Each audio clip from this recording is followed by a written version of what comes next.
ಕಾರ್ಯಕ್ರಮಕ್ಕೆ ಆಗಮಿಸ್ತಾ ಇರತಕ್ಕಂತ ಎಲ್ಲ ಜನಪ್ರತಿನಿಧಿಗಳನ್ನ, ಎಲ್ಲ ಇಲಾಖೆಗಳ ಜಿಲ್ಲಾ ಮಟ್ಟದ ಹಾಗೂ ತಾಲೂಕಾ ಮಟ್ಟದ ಅಧಿಕಾರಿಗಳನ್ನ, ಮಾಧ್ಯಮ ಮಿತ್ರರನ್ನ, ಸಮಸ್ತ ಸಾರ್ವಜನಿಕರನ್ನ, ಸರ್ವರನ್ನು ಕೂಡ ಜಿಲ್ಲಾಡಳಿತ ಬೆಳಗಾವಿ ವತಿಯಿಂದ ಆತ್ಮೀಯವಾಗಿ ಸ್ವಾಗತಿಸ್ತಾ ಇದ್ದೇವೆ.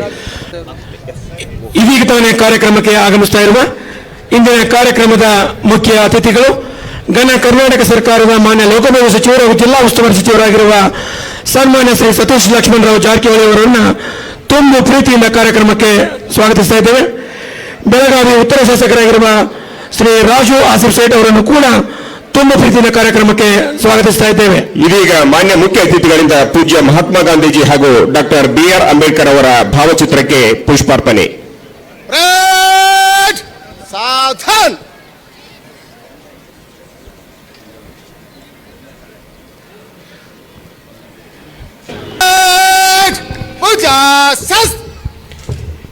ಇದೀಗ ಮಾನ್ಯ ಮುಖ್ಯ ಅತಿಥಿಗಳಿಂದ ರಾಷ್ಟ್ರೀಯ ವಂದನಾ ಶಾಸ್ತ್ರ.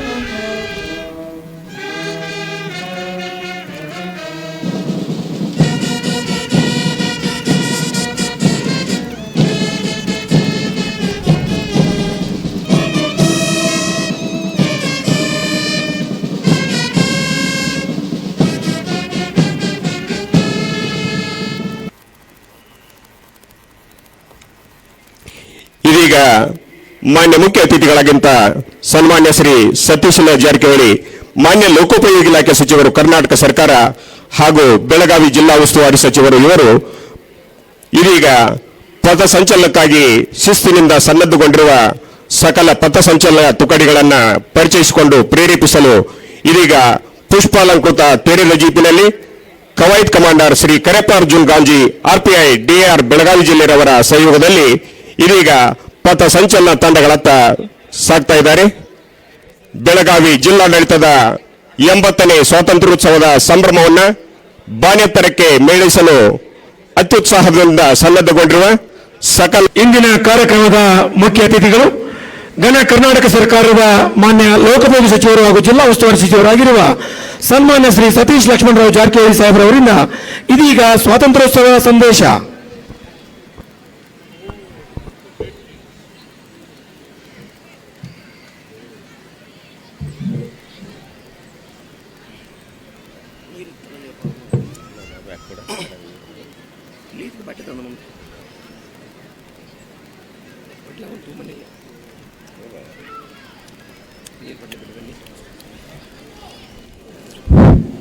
ಎಲ್ಲರಿಗೂ ನಮಸ್ಕಾರ. 80ನೇ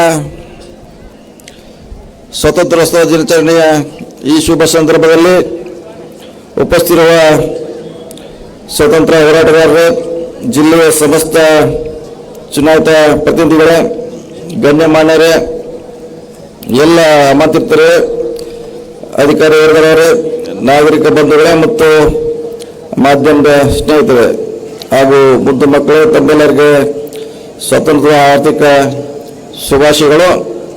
ದೇಶ ಸ್ವತಂತ್ರಗೊಂಡು ಇಂದಿಗೆ 79 ವರ್ಷಗಳಾದವು. ಮಹಾತ್ಮ ಗಾಂಧೀಜಿಯವರ ನೇತೃತ್ವದಲ್ಲಿ ಹೋರಾಟದ ಮೂಲಕ ಭಾರತೀಯರು ಗಳಿಸಿದ ಸ್ವಾತಂತ್ರ್ಯವು ಜಗತ್ತಿನ ರಾಜಕೀಯ ಚರಿತ್ರೆಯಲ್ಲಿ ಹೊಸ ಅಧ್ಯಾಯನ ಆರಂಭಿಸಿದೆ. ಜಗತ್ತಿನಲ್ಲಿ ಪ್ರಜಾಪ್ರಭುತ್ವ ವ್ಯವಸ್ಥೆಗೆ ಭದ್ರ ಬಣವಾಯಿತು ಅಂದರೆ ಅದು ತಪ್ಪಾಗಲಾರದು. ಈ ಶುಭ ಸಂದರ್ಭದಲ್ಲಿ ಸ್ವಾತಂತ್ರ್ಯ ಹೋರಾಟಗಾರರಾದ ಮಹಾತ್ಮ ಗಾಂಧೀಜಿ, ಡಾಕ್ಟರ್ ಬಾಬಾ ಸಾಹೇಬ್ ಅಂಬೇಡ್ಕರ್, ಸುಭಾಷ್ ಚಂದ್ರ ಬೋಸ್, ಜವಾಹರ್ಲಾಲ್ ನೆಹರು, ಲಾಲ್ ಬಹದ್ದೂರ್ ಶಾಸ್ತ್ರಿ, ಬಾಲ್ ಗಂಗಾಧರ ಟಿಳಕ್ ಸೇರಿದಂತೆ ಇನ್ನು ಅನೇಕ ಮಾನ್ಯರು ನೆನಪಿಸುವುದು ನಮ್ಮೆಲ್ಲರ ಆದ್ಯ ಕರ್ತವ್ಯ ಆಗಿದೆ. ಸ್ವಾತಂತ್ರ್ಯ ಹೋರಾಟದಲ್ಲಿ ನಮ್ಮ ಬೆಳಗಾವಿ ಜಿಲ್ಲೆ ಪಾತ್ರವು ಅತ್ಯಂತ ಮಹತ್ವದ್ದಾಗಿದೆ. ಅಪ್ರತಿಮ ಹೋರಾಟಗಾರರು, ಅಪಟ ದೇಶಭಕ್ತರು, ಸ್ವಾಭಿಮಾನಿ ಸೇನಾನಿಗಳು, ದೇಶಕ್ಕೆ ಕೊಡುಗೆ ನೀಡಿರುವ ನಮ್ಮ ಜಿಲ್ಲೆ ಸ್ವತಂತ್ರ ಹೋರಾಟದಲ್ಲಿ ಮುಂಚೂಣಿಯಲ್ಲಿದೆ ಎಂಬುದು ಎಲ್ಲರಿಗೂ ತಿಳಿದ ವಿಷಯವಾಗಿದೆ. ಕಿತ್ತೂರು ರಾಣಿ ಚೆನ್ನಮ್ಮ ಮೊಳಗಿಸಿದ ಸ್ವತಂತ್ರ ಕಾಳಗಿನಂತೆ ಎಲ್ಲರ ಹಬ್ಬಿತು ಸ್ವಾತಂತ್ರ್ಯ ಹೋರಾಟಕ್ಕೆ ಧುಮುಕಿದ ಮೊದಲ ಮಹಿಳಾ ಎಂಬ ಹೆಗ್ಗಳಿಕೆ ಹೊಂದಿದ್ದು ಚೆನ್ನಮ್ಮಾಜಿ. ಆಂಗ್ಲರ ಈಸ್ಟ್ ಇಂಡಿಯಾ ಕಂಪನಿಯ ದುಸ್ವಪ್ನವಾಗಿ ಕಾಡಿದ್ದಳು. ಅದೇ ರೀತಿ ಸಂಸ್ಥಾನದಲ್ಲಿ ಸೇನಾಪತಿಯಾಗಿದ್ದ ಸಂಗೊಳ್ಳಿ ನಾಯಣ್ಣ ಹಾಗೂ ಬಾಲಾನಾಯಕ್ bin ಮಲ್ಲನಾಯಕ್, ಕಲ್ಬಸಪ್ಪ bin Kallappa bin Jiddi ಮಣಿ, ಅಪ್ಪಾಜಿ ಕೆಂಚನಾಯಕ್, ಬಸಲಿಂಗಪ್ಪ ಮತ್ತು ಕೆಂಚಪ್ಪ ಬಿನ್ ರುದ್ರಪ್ಪ ಈ 7 ಜನರು ಆಂಗ್ಲ ಬಂಧುಗಳಿಗೆ ಬೆದರಿದ ತಾಯಿನಾಡಿನ ಸ್ವಾತಂತ್ರ್ಯ ನಂದಗಡದಲ್ಲಿ ನೇಣುಗಂಬಿಳಿದ ಅಪ್ರತಿಮ ದೇಶಭಕ್ತರು. ಸಂಗೊಳ್ಳಿ ರಾಯಣ್ಣ ಹುಟ್ಟಿದ ಆಗಸ್ಟ್ 15ರಂದು ವೀರ ಮರಣ ಒಪ್ಪಿದ್ದು ಜನವರಿ 26ರಂದು. ಸ್ವತಂತ್ರ ಹೋರಾಟದಲ್ಲಿ ಮುಂಚಿನ ಮತ್ತೊಬ್ಬ ಮಾನ್ಯರು ಶ್ರೀ ಗಂಗಾಧರ ದೇಶಪಾಂಡೆ ಅವರು ಕರ್ನಾಟಕ ಶಿವ ಹಾಗೂ ಕರ್ನಾಟಕದ ಕಾವ್ಯ ಭಗೀರಥೆಯಿಂದ ಗುರುತಿಸಿಕೊಂಡಿದ್ದು ದೇಶಪಾಂಡೆ ಅವರ ಕೊಡುಗೆ ಅಪಾರ. ಇವರ ಜೊತೆಗೆ ಪ್ರತ್ಯೇಕ ಮತ್ತು ಪರೋಕ್ಷವಾಗಿ ಸ್ವತಂತ್ರ ಹೋರಾಟದಲ್ಲಿ ಭಾಗವಹಿಸಿದ ಅನೇಕರು ಇಂದು ನಾವು ನೆನೆಸಿಕೊಳ್ಳಬೇಕಾಗಿದೆ. ಮಾನ್ಯ ಮುಖ್ಯಮಂತ್ರಿ ಸನ್ಮಾನ್ಯ ಶ್ರೀ ಡಿ ಕೆ ಶಿವಕುಮಾರ್ ನೇತೃತ್ವದಲ್ಲಿ ನಮ್ಮ ಸರ್ಕಾರವು ಅನೇಕ ಜನಪರ ಕಾರ್ಯಕ್ರಮ ರೂಪಿಸಿದೆ.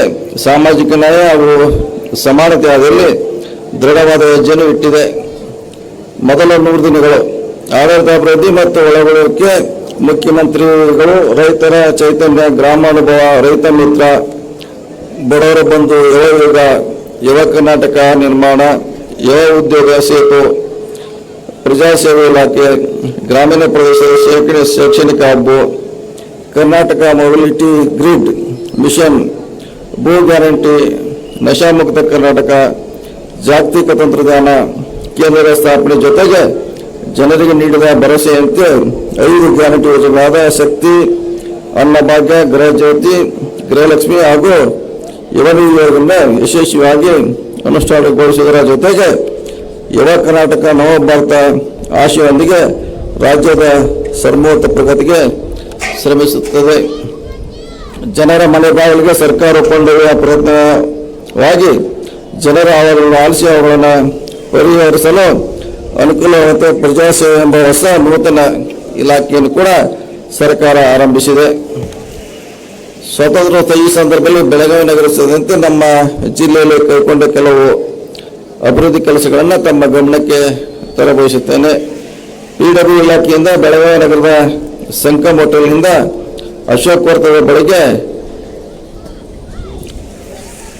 ಮುಖಾಂತರ ರಾಣಿ ಚೆನ್ನಮ್ಮ ವರ್ತದವರೆಗೆ ಫ್ಲೈಓವರ್ ನಿರ್ಮಾಣಕ್ಕೆ ನವೆಂಬರ್ ಒಳಗೆ ಕಾರ್ಯ ಮಾಡಲು ಹೇಳಲಿಕ್ಕೆ ನಮಗೆ ಬಹಳ ಸಂತೋಷ ಆಗ್ತದೆ. ನಂತರ 2ನೇ ಹಂತನೂ ಕೂಡ ಮುಂದಿನ ವರ್ಷಗಳಲ್ಲಿ ಕೈಗೊಳ್ಳಲಿಕ್ಕೆ ನಮ್ಮ ಸರ್ಕಾರ ಚಿಂತನೆ ಮಾಡ್ತಾ ಇದೆ. ಶಕ್ತಿ ಯೋಜನೆ ಬೆಳಗಾವಿ ಜಿಲ್ಲೆಯಲ್ಲಿ ಒಟ್ಟು 3 ವಿಭಾಗಗಳು, ಬೆಳಗಾವಿ, ಚಿಕ್ಕೋಡಿ ಹಾಗೂ ಧಾರವಾಡ ಜಿಲ್ಲೆಯಲ್ಲಿ ಒಟ್ಟು 16 ಬಸ್ ಘಟಕಗಳಿಂದ ಬಸ್ ಕಾರ್ಯಾಚರಣೆ ಮಾಡಲಾಗುತ್ತದೆ. ಬೆಳಗಾವಿ ಜಿಲ್ಲೆಯಲ್ಲಿ ಒಟ್ಟು 16 ಬಸ್ ಘಟಕಗಳಿಂದ 1461 ಬಸ್ಗಳು ಪ್ರತಿದಿನ ಕಾರ್ಯಾಚರಣೆ ಮಾಡಲಾಗುತ್ತದೆ. ಶಕ್ತಿ ಯೋಜನೆಯಲ್ಲಿ 11 ಜೂನ್ 23ರಿಂದ 31 ಜುಲೈ 26ರವರೆಗೆ 1147 ದಿನಗಳ ಒಟ್ಟು 92 ಕೋಟಿ ಪ್ರಯಾಣಿಕರು, 61 ಕೋಟಿ ಮಹಿಳಾ ಪ್ರಯಾಣಿಕರು ಶೇಕಡ 67ರಷ್ಟು ಪ್ರಯಾಣಿಸಿದ್ದು 15,593 ಕೋಟಿ ರೂಪಾಯಿ ಮೊತ್ತದ ಶೂನ್ಯ ಟಿಕೆಟ್ ವಿತರಿಸಲಾಗಿದೆ. ಅನ್ನಭಾಗ್ಯ ಹಸಿವು ಮುಕ್ತ ಕರ್ನಾಟಕ ಇದು ನಮ್ಮ ಸರ್ಕಾರದ ಮುಖ್ಯ ಧ್ಯೇಯವಾಗಿದ್ದು ಇದಕ್ಕಾಗಿ ರಾಜ್ಯ ಸರ್ಕಾರವು 5 ಗ್ಯಾರಂಟಿಗಳನ್ನು ಪ್ರಮುಖವಾದ ಗ್ಯಾರಂಟಿ ಅನ್ನಭಾಗ್ಯ ಯೋಜನೆಯನ್ನು ಜಾರಿಗೊಳಿಸಿದೆ. ಜುಲೈ 23ರಿಂದ ಡಿಸೆಂಬರ್ 24ರವರೆಗೆ ಸುಮಾರು 1,025 ಕೋಟಿ ಮೊತ್ತವನ್ನು ಜಿಲ್ಲೆಯಲ್ಲಿ ಫಲಾನುಭವಿಗಳಿಗೆ ಬ್ಯಾಂಕ್ ಖಾತೆಗೆ ಜಮಾ ಮಾಡಲಾಗಿದ್ದು ಫೆಬ್ರವರಿ 25ರವರೆಗೆ ಮಾಯಿಂದ DBT ಹಣದ ಬದಲಾಗಿ ಪ್ರತಿ ಫಲಾನುಭವಿಗೆ 10 kg ಅಕ್ಕಿಯನ್ನು ನೀಡಲಾಗುತ್ತದೆ. ಜುಲೈ 26ರ ಮಾಯಲ್ಲಿ ಪ್ರತಿ ಪಡಿತರ ಚೀಟಿ ಫಲಾನುಭವಿಗೆ 7 kg ಅಕ್ಕಿ, 3 kg ಜೋಳ ವಿತರಣೆ ಮಾಡಲಾಗುತ್ತದೆ. ಅದೇ ರೀತಿ ಗೃಹಜ್ಯೋತಿ ಜಿಲ್ಲೆಯಲ್ಲಿ ಒಟ್ಟು 10,55,00,000 ಆಹಾರ ಫಲಾನುಭವಿಗಳು ಇದ್ದು ಸದರಿ ಯೋಜನೆಯಲ್ಲಿ ಒಟ್ಟು 10,33,00,000 ಬಳಕೆದಾರರು ನೋಂದಾಯಿಸಿದ್ದು. ಎಲ್ಲ 6 ಫಲಾನುಭವಿಗಳಿಗೆ ಗೃಹ ಜ್ಯೋತಿ ಯೋಜನೆಯಲ್ಲಿ ಸರಾಸರಿ ಬಳಕೆ ಆಧಾರದ ಮೇಲೆ ಮಾಸಿಕ 200 ಯೂನಿಟ್ವರೆಗೆ ಉಚಿತವಾಗಿ ವಿದ್ಯುತ್ ನೀಡಲಾಗುತ್ತದೆ. ಗೃಹಲಕ್ಷ್ಮಿ ನಮ್ಮ ಸರ್ಕಾರದ ಅತ್ಯಂತ ಮಹತ್ವದ ಯೋಜನೆಯಾದ ಗೃಹಲಕ್ಷ್ಮಿ ಯೋಜನೆಯಲ್ಲಿ ಇಲ್ಲಿಯವರೆಗೆ 12 ಲಕ್ಷ ಫಲಾನುಭವಿಗಳಿಗೆ ನೋಂದಣಿಯಾಗಿರುತ್ತಾರೆ. ಇಲ್ಲಿಯವರೆಗೆ ಮಾಸಿಕ 2,000 ರೂಪಾಯಿ ಅಂತೆ 31 ಕಂತುಗಳನ್ನು 6,824 ಕೋಟಿ ರೂಪಾಯಿಗಳ ಫಲಾನುಭವಿಗಳ ಬ್ಯಾಂಕ್ ಖಾತೆಗೆ ನೇರ ನಗದು ವರ್ಗಾವಣೆ ಮೂಲಕ ಜಮೆಯಾಗಿರುತ್ತದೆ. ಯುವನಿಧಿ ಯೋಜನೆಯಲ್ಲಿ ಡಿಸೆಂಬರ್ 26 ಡಿಸೆಂಬರ್ 23ರಿಂದ ಮೇ 26 ಅಂತ್ಯದವರೆಗೆ ಜಿಲ್ಲೆಯಲ್ಲಿ ಪದವಿ ಮತ್ತು ಡಿಪ್ಲೊಮಾ ಪದವಿ ಪಡೆಯುವ ನಿರುದ್ಯೋಗಿ ಅಭ್ಯರ್ಥಿಗಳು ಇಲ್ಲಿಯವರೆಗೆ ಒಟ್ಟು 51,000 ನೋಂದಣಿಯಾಗಿದ್ದು, ಯುವನಿಧಿ ಆಹಾರ ಮಾನದಂಡ ಪೂರೈಸಿದ ಫಲಾನುಭವಿಗಳಿಗೆ ನೇರ ನಗದು ವರ್ಗಾವಣೆ ಮೂಲಕ ಒಟ್ಟು 130 ಕೋಟಿ ರೂಪಾಯಿ ಪಾವತಿ ಮಾಡಲಾಗಿದೆ. ಪ್ರಸಕ್ತ ಹಂಗಾಮಿನಲ್ಲಿ ಮೇ ಹಾಗೂ ಜೂನ್ ಮಾಹೆಯಲ್ಲಿ ಜಿಲ್ಲೆಯಾದ್ಯಂತ ಮಳೆ ಕೊರತೆ ಉಂಟಾಗಿದ್ದರಿಂದ ಮುಂಗಾರು ಬಿತ್ತನೆ ಪ್ರಾರಂಭವಾಗಲು ಸ್ವಲ್ಪ ಹಿನ್ನಡೆಯಾಗಿದ್ರೂ ಕೂಡ ಜುಲೈ ತಿಂಗಳಲ್ಲಿ ಬಂದಂಥ ಉತ್ತಮ ಮಳೆಯಿಂದ ರೈತರಿಗೆ ಅನುಕೂಲವಾಗುವ ಬಿತ್ತನೆ ಕಾರ್ಯ ಚುರುಕುಗೊಂಡಿರುತ್ತವೆ. ಜಿಲ್ಲೆಯಲ್ಲಿ ಒಟ್ಟು 7.52 ಲಕ್ಷ ಹೆಕ್ಟೇರ್ ಬಿತ್ತನೆ ಗುರಿ ಹೊಂದಲಾಗಿದ್ದು, ಇಲ್ಲಿಯವರೆಗೆ ಎಲ್ಲ ಬೆಳೆಗಳು ಸೇರಿದಂತೆ ಒಟ್ಟು 7.16 ಲಕ್ಷ ಹೆಕ್ಟೇರ್ ಅಂದರೆ 90% ಬಿತ್ತನೆ ಆಗಿರುತ್ತವೆ. ಬಿತ್ತನೆಗೆ ಅಗತ್ಯವಿರುವ 2,87,390 ಮೆಟ್ರಿಕ್ ಟನ್ ವಿವಿಧ ರಸಗೊಬ್ಬರಗಳ ಪೂರೈಕೆ ಆಗಿದ್ದು, ಇಲ್ಲಿವರೆಗೂ ಸುಮಾರು 1,52,000 ಮೆಟ್ರಿಕ್ ಟನ್ ವಿವಿಧ ರಸಗೊಬ್ಬರಗಳ ವಿತರಣೆ ಆಗಿರುತ್ತದೆ. ತೋಟಗಾರಿಕೆ ಇಲಾಖೆಯಿಂದ ಬೆಳೆ ವಿಮೆ ಯೋಜನೆಯಲ್ಲಿ 24-25ನೇ ಸಾಲಿಗೆ 9,295 ರೈತರಿಗೆ ಒಟ್ಟು 96 ಕೋಟಿ ಮೊತ್ತದ ವಿಮೆ ಪರಿಹಾರ ವಿತರಿಸಲಾಗಿದೆ. ಜೂನ್ ಮಾಹೆಯವರೆಗೆ ಅಕಾಲಿಕ ಮಳೆಯಿಂದಾಗಿ ಒಟ್ಟು 587 ಜನ ರೈತರು 379 ಹೆಕ್ಟೇರ್ ಪ್ರದೇಶದಲ್ಲಿ ತೋಟಗಾರಿಕೆ ಬೆಳೆ ಹಾನಿಯಾಗಿದ್ದು, ಸದರಿ ರೈತರಿಗೆ ಒಟ್ಟು 78 ಲಕ್ಷಗಳ ಬೆಳೆ ಹಾನಿಯ ಪರಿಹಾರ ಜಿಲ್ಲಾಡಳಿತಕ್ಕೆ ವರದಿ ಸಲ್ಲಿಸಲಾಗಿದೆ. 21ನೇ ಜಾನುವಾರು ಗಣತಿ ಪ್ರಕಾರ ಜಿಲ್ಲೆಯಲ್ಲಿ ಎಮ್ಮೆ, ದನಗಳು, ಕುರಿ, ಮೇಕೆಗಳು ಸೇರಿದಂತೆ ಒಟ್ಟು 25 ಲಕ್ಷ ಪಶುಗಳು ಹಾಗೂ 65 ಲಕ್ಷ ಕುಕ್ಕುಟ ಸಂಪತ್ತು ಇರುತ್ತದೆ. ಎಮ್ಕನಮಾಡಿ ಭಾಗದಲ್ಲಿ ಬೊಡಕನಟ್ಟಿ ಹಾಗೂ ಗುಟ್ಗುದ್ದಿ ಗ್ರಾಮಗಳಲ್ಲಿ ಪಶು ಚಿಕಿತ್ಸಾಲಯ ಹೊಸದಾಗಿ ಪ್ರಾರಂಭಿಸಲಾಗಿದೆ.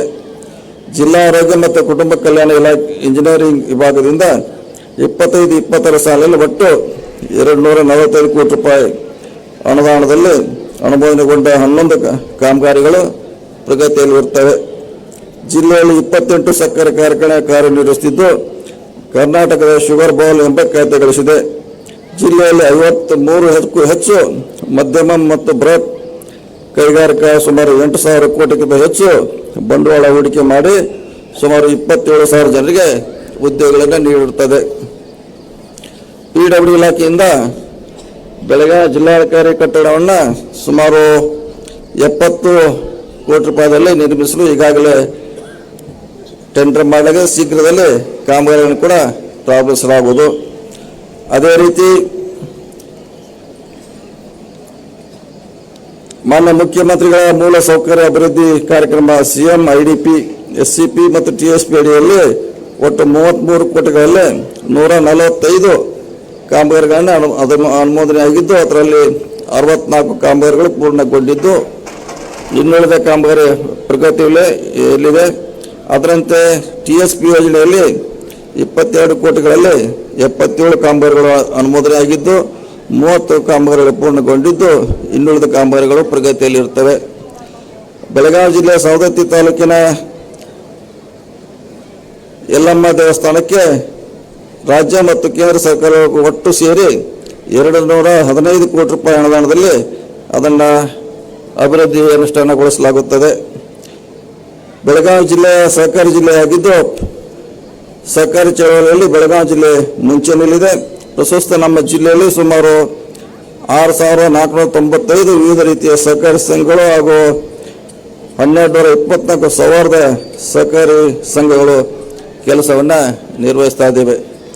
ಗ್ರಾಮೀಣ ಭಾಗದ ರೈತರ ಕೃಷಿ ಚಟುವಟಿಕೆಗಳನ್ನು ಕೈಗೊಳ್ಳಲು ಪ್ರಾಥಮಿಕ ಕೃಷಿ ಪತ್ತಿನ ಸಹಕಾರಿ ಸಂಘ ಮುಖಾಂತರ ಶೂನ್ಯ ಬಡ್ಡಿ ದರದಲ್ಲಿ ಅಲ್ಪಾವಧಿ ಸಾಲ ವಿತರಿಸಲಾಗುತ್ತಿದ್ದು 25-26 ಸಾಲಿನಲ್ಲಿ 4,86,000 ರೈತರಿಗೆ 3,827 ಕೋಟಿ ಬೆಳೆ ಸಾಲ ವಿತರಿಸಲಾಗಿದೆ ಮತ್ತು ಜುಲೈ 26 ಅಂತ್ಯದವರೆಗೆ 2,96,000 ರೈತರಿಗೆ 2,198 ಕೋಟಿ ಬೆಳೆ ಸಾಲವನ್ನು ವಿತರಿಸಲಾಗಿದೆ. ಶೇಕಡಾ 3 ಬಡ್ಡಿ ದರದಲ್ಲಿ 10 ಲಕ್ಷಗಳವರೆಗೆ ಕೃಷಿ ಚಟುವಟಿಕೆಗಳ ಕೈಗೊಳ್ಳಲು ಮಧ್ಯಾವಧಿ ಸಾಲವನ್ನು ಕೇಂದ್ರ ಸಹಕಾರಿ ಬ್ಯಾಂಕ್, ಪಿಕಾರ್ಡ್, ಪ್ರಾಥಮಿಕ ಖರೀದಿ ಪರಿಸ್ಥಿತಿನ ಸಂಘಗಳ ಮುಖಾಂತರ ವಿತರಿಸಲಾಗುತ್ತಿದೆ. 25-26 ಸಾಲಿನಲ್ಲಿ 700 ರೈತರಿಗೆ 29 ಕೋಟಿಯನ್ನು ಮಧ್ಯಾವಧಿ ಸಾಲ ವಿತರಿಸಲಾಗಿದೆ. ಜುಲೈ 26 ಅಂತ್ಯದವರೆಗೆ 174 ರೈತರಿಗೆ ಸುಮಾರು 11 ಕೋಟಿ ಮಧ್ಯಾವಧಿ ಸಾಲವನ್ನು ವಿತರಿಸಲಾಗಿದೆ. ಹಾಲು ಉತ್ಪಾದಕರ ಸಹಕಾರಿ ಸಂಘಗಳಲ್ಲಿ ಸದಸ್ಯತ್ವ ಹೊಂದಿದ ಸದರಿ ಸಂಘಗಳಿಗೆ ಹಾಲು ಪೂರೈಕೆಗೆ ಮಾಡುವ ರೈತರಿಗೆ ಪ್ರತಿ ಲೀಟರ್ಗೆ 5 ರೂಪಾಯಿ ಪ್ರೋತ್ಸಾಹ ನೀಡಲಾಗುತ್ತದೆ. 25-26 ಸಾಲಿನ ಜುಲೈದಲ್ಲಿ ಜಿಲ್ಲೆಯಲ್ಲಿ ಒಟ್ಟು 32,000 ರೈತ ಸದಸ್ಯರಿಂದ 8,59 ಲಕ್ಷ ಲೀಟರ್ ಹಾಲು ಸಂಗ್ರಹಿಸಿ ಒಟ್ಟು ರೂಪಾಯಿ 42 ಕೋಟಿ ಲಕ್ಷ ಪ್ರೋತ್ಸಾಹಧನವನ್ನು ರೈತರಿಗೆ ವಿತರಿಸಲಾಗಿದೆ. ಜೂನ್ 26 ಅಂತ್ಯಕ್ಕೆ ಜಿಲ್ಲೆಯಲ್ಲಿ ಒಟ್ಟು 32,000 ರೈತ ಸದಸ್ಯರಿಂದ 2,17 ಲಕ್ಷ ಲೀಟರ್ ಹಾಲನ್ನು ಸಂಗ್ರಹಿಸಿ ಒಟ್ಟು 10,85 ಲಕ್ಷ ಪ್ರೋತ್ಸಾಹವನ್ನು ರೈತರಿಗೆ ನೀಡಲಾಗುತ್ತದೆ.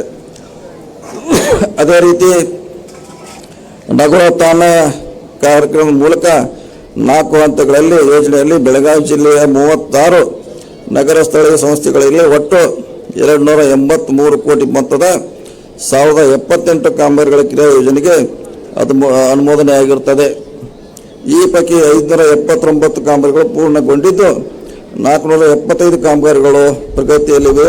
ಅದರಂತೆ 204 ಕೋಟಿ ಬಿಡುಗಡೆಯಾಗಿದ್ದು ಇನ್ನು 203 ಕೋಟಿ ಖರ್ಚಾಗಿರುತ್ತದೆ. ಇಂದಿರಾ ಕ್ಯಾಂಟೀನ್ ಯೋಜನೆ ಕರ್ನಾಟಕ ಸರ್ಕಾರದ ಮಹತ್ವದ ಯೋಜನೆ ಆಗಿದ್ದು ಹಂತ 1ರಲ್ಲಿ ಬೆಳಗಾವಿ ಜಿಲ್ಲೆಯಲ್ಲಿ 5 ನಗರಗಳ ಸ್ಥಳೀಯ ಸಂಸ್ಥೆಗಳ ವ್ಯಾಪ್ತಿಯಲ್ಲಿ 10 ಇಂದಿರಾ ಕ್ಯಾಂಟೀನ್ಗಳನ್ನು ಪ್ರಾರಂಭಿಸಲಾಗಿರುತ್ತದೆ. ಹಂತ 2ರ ಅಡಿಯಲ್ಲಿ ಬೆಳಗಾವಿ ಜಿಲ್ಲೆ 31 ನಗರ ಸ್ಥಳೀಯ ಸಂಸ್ಥೆಗಳ 33 ಹೊಸ ಇಂದಿರಾ ಕ್ಯಾಂಟೀನ್ಗಳನ್ನು ಪ್ರಾರಂಭಿಸಲು ಸರ್ಕಾರದಿಂದ ಅನುಮೋದನೆ ನೀಡಲಾಗಿದ್ದು ಈ ಪೈಕಿ 24 ಇಂದಿರಾ ಕ್ಯಾಂಟೀನ್ಗಳನ್ನು ಪ್ರಾರಂಭಿಸಲಾಗಿರುತ್ತದೆ ಹಾಗೂ ಬಾಕಿ ಇರುವ 9 ಇಂದಿರಾ ಕ್ಯಾಂಟೀನ್ಗಳನ್ನು ಕೂಡ ಮುಕ್ತಾಯದ ಹಂತದಲ್ಲಿದ್ದು ಶೀಘ್ರವಾಗಿ ಪ್ರಾರಂಭಿಸಲಾಗುವುದು. ಬೆಳಗಾವಿ ಮಹಾನಗರ ಪಾಲಿಕೆಯ ಕೇಂದ್ರ ಪುರಸ್ಕೃತ ಅಮೃತ್ 2.0 ಯೋಜನೆಯಲ್ಲಿ 38 ಕೋಟಿ ಅನುದಾನ ನಿಗದಿಪಡಿಸಲಾಗಿದೆ. ಸದರಿ ಯೋಜನೆಯಲ್ಲಿ 7 ಕೆರೆಗಳ ಪುನಶ್ಚೇತನ ಹಾಗೂ 7 ಉದ್ಯಾನಗಳನ್ನು ಸುಧಾರಣೆಗೆ ಒತ್ತು ನೀಡಲಾಗಿದ್ದು ಈ ಪೈಕಿ ಕೋಟೆಕೆರೆ ಅಭಿವೃದ್ಧಿ ಹಾಗೂ ಪುನಶ್ಚೇತನ ಮಾಡುವ ಸಲುವಾಗಿ 9.2 ಕೋಟಿ ಅಂದಾಜು ಮೊತ್ತದ ಕಾಮಗಾರಿಗಳಿಗೆ ಕಾರ್ಯಾದೇಶ ನೀಡಲಾಗಿದ್ದು ಕಾಮಗಾರಿ ಪ್ರಗತಿಯಲ್ಲಿದೆ. ಬೆಳಗಾವಿ ನಗರ ಪಾಲಿಕೆ ಮಹಾತ್ಮ ಗಾಂಧಿ ನಗರ ವಿಕಾಸ ಯೋಜನೆಯಡಿಯಲ್ಲಿ ಹಂತ 2 127 ಕೋಟಿ ಅನುದಾನವನ್ನು ನಿಗದಿಪಡಿಸಲಾಗಿದೆ. ಸದರಿ ಅನುದಾನದಲ್ಲಿ ಒಳಗೊಂಡ 48 ಕಾಮಗಾರಿಗಳ ಪ್ರಗತಿ ಹಂತದಲ್ಲಿವೆ ಹಾಗೂ 9 ಕಾಮಗಾರಿಗಳು ಟೆಂಡರ್ ಪ್ರಕ್ರಿಯೆಯಲ್ಲಿ ಪ್ರಗತಿಯಲ್ಲಿ ಇದೆ. ಬೆಳಗಾವಿ ನಗರದ ಒಳಚರಂಡಿ ನಿರ್ಮಾಣ ಹಾಗೂ ಹಾಲಿ ವ್ಯವಸ್ಥೆಯನ್ನು ಮೇಲ್ದರ್ಜೆರಿಸುವ ಯೋಜನೆಯನ್ನು 45 ಕೋಟಿ ಮೊತ್ತದ NGT ಹಾಗೂ ಮಹಾನಗರ ಪಾಲಿಕೆ ಅನುದಾನದಲ್ಲಿ ಕೈಗೊಳ್ಳಲಾಗಿದ್ದು ಸದರಿ ಕಾಮಗಾರಿ ಪ್ರಗತಿಯಲ್ಲಿದೆ. ಮಹಾನಗರ ಪಾಲಿಕೆಯ ಮಾನ್ಯ ಮುಖ್ಯಮಂತ್ರಿಗಳ ಮೂಲ ಸೌಕರ್ಯ ಅಭಿವೃದ್ಧಿ ಯೋಜನೆಯಲ್ಲಿ ಸುಮಾರು 50 ಕೋಟಿ ಅನುದಾನವನ್ನು ನಿಗದಿಪಡಿಸಲಾಗಿರುತ್ತದೆ. ಯುವ ಕರ್ನಾಟಕ ನವಭಾರತ ಆಶಯದೊಂದಿಗೆ ವಿಕಾಸಶೀಲ ಮತ್ತು ಸೌಹಾರ್ದಶೀಲ ಕರ್ನಾಟಕ ನಿರ್ಮಾಣಕ್ಕಾಗಿ ಸಮುದಾಯ ಸಾಮಾಜಿಕ ಸಾಮರಸ್ಯ, ಕ್ರೀಡೆ, ಫಿಟ್ನೆಸ್ ಮತ್ತು ಕೌಶಲ್ಯ ಅಭಿವೃದ್ಧಿ ಮೂಲಕ ಯುವ ಜನರನ್ನು ಸಬಲೀಕರಣಗೊಳಿಸಿ ತಳಮಟ್ಟದ ಆಡಳಿತದಲ್ಲಿ ಸಕ್ರಿಯವಾಗಿ ಪಾಲುದಾರರನ್ನಾಗಿ ಮಾಡಲು ಪ್ರತಿ ಗ್ರಾಮ ಪಂಚಾಯಿತಿ ಮತ್ತು ನಗರ ವಾರ್ಡ್ಗಳ ಸಶಕ್ತ ಯುವಜನತೆಗೊಂಡು ಬಲಿಷ್ಠ ಸಮನ್ವಯವನ್ನು ಒದಗಿಸುವ ಉದ್ದೇಶದಿಂದ ಭಾರತ್ ಜೋಡೋ ವ್ಯವಸ್ಥೆಗಳನ್ನು ಸ್ಥಾಪಿಸಲಾಗಿದೆ. ಬೆಳಗಾವಿ ಜಿಲ್ಲೆ 497 ಗ್ರಾಮಗಳಲ್ಲಿ 1 ಸಂಘ ಹಾಗೂ ನಗರ ಸ್ಥಳೀಯ ಸಂಸ್ಥೆಗಳಲ್ಲಿ 255 ಸಂಘಗಳ ಹೀಗೆ ಒಟ್ಟು 752 ಭಾರತ ಜೋಡೋ ವ್ಯವಸ್ಥೆಗಳನ್ನು ಜಿಲ್ಲೆಯಲ್ಲಿ ಸ್ಥಾಪನೆ ಮಾಡಲಾಗುತ್ತದೆ. 16ರಿಂದ 35 ವರ್ಷ ಒಳಗಿನ ಯುವಕ ಯುವತಿಯರ ಸಂಘದ ಸದಸ್ಯರಾಗಿರುತ್ತಾರೆ. ಪ್ರತಿ ಸಂಘಕ್ಕೆ 10 ಲಕ್ಷ ಅನುದಾನವನ್ನು ಒದಗಿಸಲಾಗಿದೆ. ಆತ್ಮೀಯ ಬಂಧುಗಳೇ, ಲಕ್ಷಾಂತರ ಜನರ ದೇಶದ ಸ್ವಾತಂತ್ರ್ಯಕ್ಕಾಗಿ ತಮ್ಮ ಬದುಕನ್ನು ಪಣಕ್ಕಿಟ್ಟು ಹೋರಾಡಿದವರು, ಸೆರೆಮನೆ ವಾಸ ಅನುಭವಿಸಿದವರು, ಆಂಗ್ಲರ ಗುಂಡಿಗೆ ಬಲಿಯಾದವರು, ನೇಣುಗಂಬವನ್ನು ಏರಿದವರು, ಅವರ ಹೋರಾಟದ ಫಲವಾಗಿ ಇಂದು ನಾವು ಸ್ವಾತಂತ್ರ್ಯವನ್ನು ಅನುಭವಿಸುತ್ತಿದ್ದೇವೆ. ವಿವಿಧ ರೀತಿಯಲ್ಲಿ ಏಕತೆ ಸಾಧಿಸುವ ನಮ್ಮ ದೇಶವು ಸ್ವತಂತ್ರಗೊಂಡ ಈ 80 ವಸಂತಗಳಲ್ಲಿ ಶಿಕ್ಷಣ, ವಿಜ್ಞಾನ, ತಂತ್ರಜ್ಞಾನ, ಕ್ರೀಡೆ, ವೇದಿಕೆಯ ಸಾಮಾಜಿಕ ಮತ್ತು ಕಲೆ, ಸಾಂಸ್ಕೃತಿಕ ವಲಯಗಳಲ್ಲಿ ವಿಶಿಷ್ಟ ಸಾಧನೆಗೈದು ವಿಶ್ವದ ಮುಂಚಿನ ರಾಷ್ಟ್ರವಾಗಿ ಹೊರಹೊಮ್ಮಿದೆ. ಇಂಥ ಸುವರ್ಣ ಕಾಲಘಟ್ಟದಲ್ಲೂ ನಮ್ಮ ಮೇಲೆ ದೇಶದ ಏಕತೆ, ಸಮಗ್ರತೆ, ರಕ್ಷಣೆ, ಜನತೆಯ ಪ್ರಗತಿ ಈ ವೃತ್ತವನ್ನು ಹಾಗೂ ಸ್ವಾತಂತ್ರ್ಯವನ್ನು ನಮ್ಮ ಮುಂದಿನ ಪೀಳಿಗೆ ತಲುಪಿಸುವ ಹೊಣೆಗಾರಿಕೆ ಎಲ್ಲರ ಮೇಲಿದೆ. ಯುವ ಕರ್ನಾಟಕ ನವಭಾರತ ಆಶೆಯೊಂದಿಗೆ ರಾಜ್ಯದ ಸರ್ವೋತ್ತಮ ಪ್ರಗತಿಗೆ ನಾವೆಲ್ಲ ಶ್ರಮಿಸೋಣ. ಎಲ್ಲರಿಗೂ ಮತ್ತೊಮ್ಮೆ ಸ್ವಾತಂತ್ರ್ಯ ಶುಭಾಶಯಗಳನ್ನು ತಿಳಿಸುತ್ತಾ ನನ್ನ ಮಾತುಗಳನ್ನು ಮುಗಿಸುತ್ತೇವೆ. ಜೈ ಭಾರತ್, ಜೈ ಕರ್ನಾಟಕ.